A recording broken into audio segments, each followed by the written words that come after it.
এক মহিলার স্বামী মারা যাওয়ার পর শ্রাদ্ধের দিনে সেই মহিলা কাককে যেমন সবাই খাবার দিতে যায় ঠিক সেরকম খাবার দিত।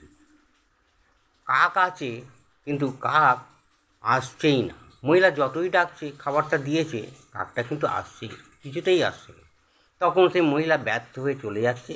তখন পাশে বাড়ি এক বৌদি এসে বলল, দাঁড়ান আমি একটু চেষ্টা করে দিই। তখন সেই বৌদি কাকটাকে একবার ডাকলো, কাকটার সঙ্গে সঙ্গে উড়ে উড়ে এসে খাবার খেতে শুরু করলো।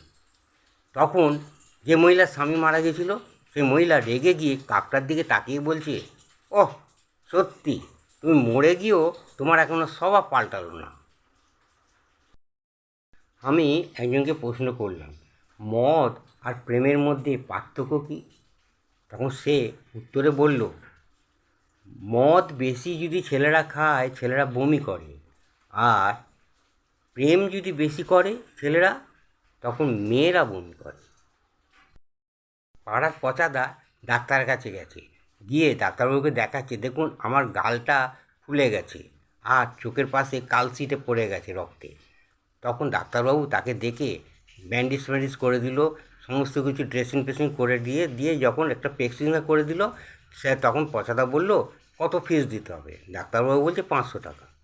পচাদা তখন মনে মনে বলছে, যা 200 টাকা আরও লস হয়ে গেল। তখন ডাক্তারবাবু বলছে, কিছু বললেন? তখন পচাদা বলছে, না আমার বউ না 300 টাকা চেয়েছিল। তার মানে বউ ওর কাছে 300 টাকা চেয়েছিল পচাদার কাছে, পচাদা দেয়নি। তখন বউ তাকে এমন মেরেছে পচাদাকে, তার গাল ফুলিয়ে দিয়েছে, চোখের নিচে কালশিটে পড়ে গেছে। তা পচাদা তাই মনে মনে বলছিল যে 300 টাকা চেয়েছিল, দিয়ে দিলেই ভালো হতো। এখন তার জন্য আমাকে এরকম মার খেতে হলো। এখন ডাক্তার আমার কাছ থেকে 500 টাকা নিল, তার মানে আরও 200 টাকা লস হলো। পচা মেয়ে দেখতে যাবে বিয়ের জন্য, তাই বাবা তাকে শিখিয়ে দিচ্ছে, শোন, মেয়ের মা তোকে বলে স্কুটার দেবো, তাহলে তুই বলবি আমার 4 চাকা গাড়ি চাই। তা নাহলে আবার যদি মেয়ের মা তোকে বলে তোকে ফ্রিজ দেবো, তখন তুই বলবি আমার এসি চাই।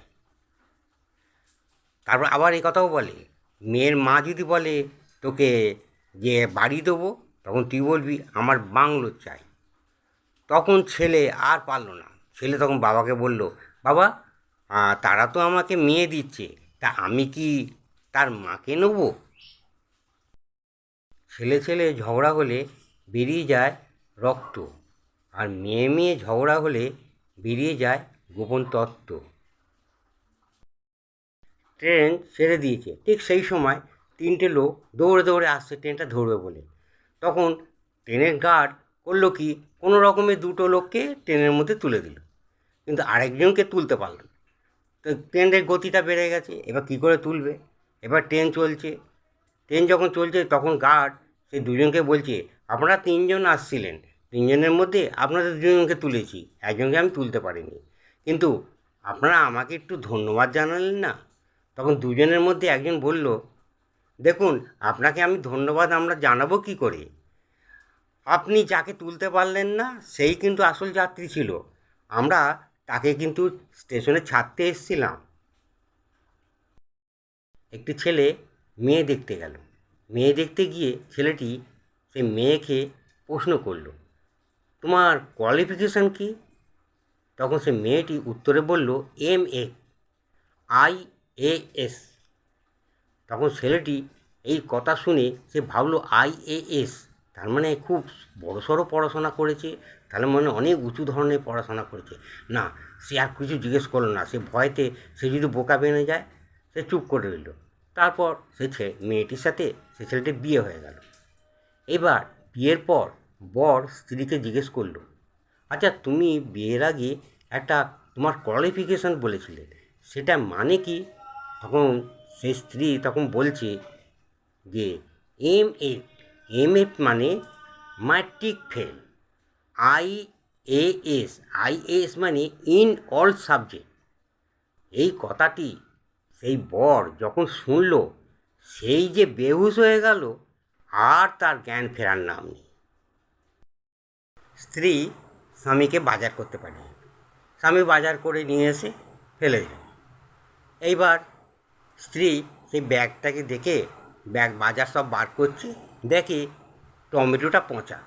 তখন স্ত্রী স্বামীকে বলছে, এ কি টমেটো নিয়ে এসছো বাজার থেকে, অর্ধেক পচা?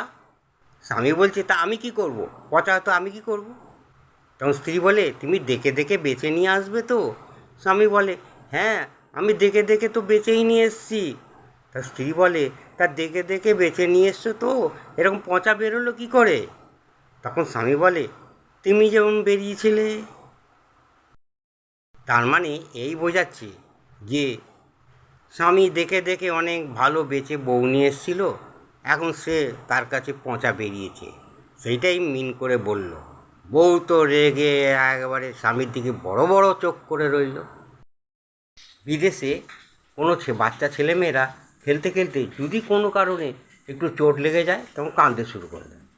তখন তার মা দৌড়ে আসে, দৌড়ে এসে বলে, oh honey, don't cry, don't cry, it is okay baby, it is okay baby বলে তাকে কোলে করে তুলে নেয়, নিয়ে চুমু খায়।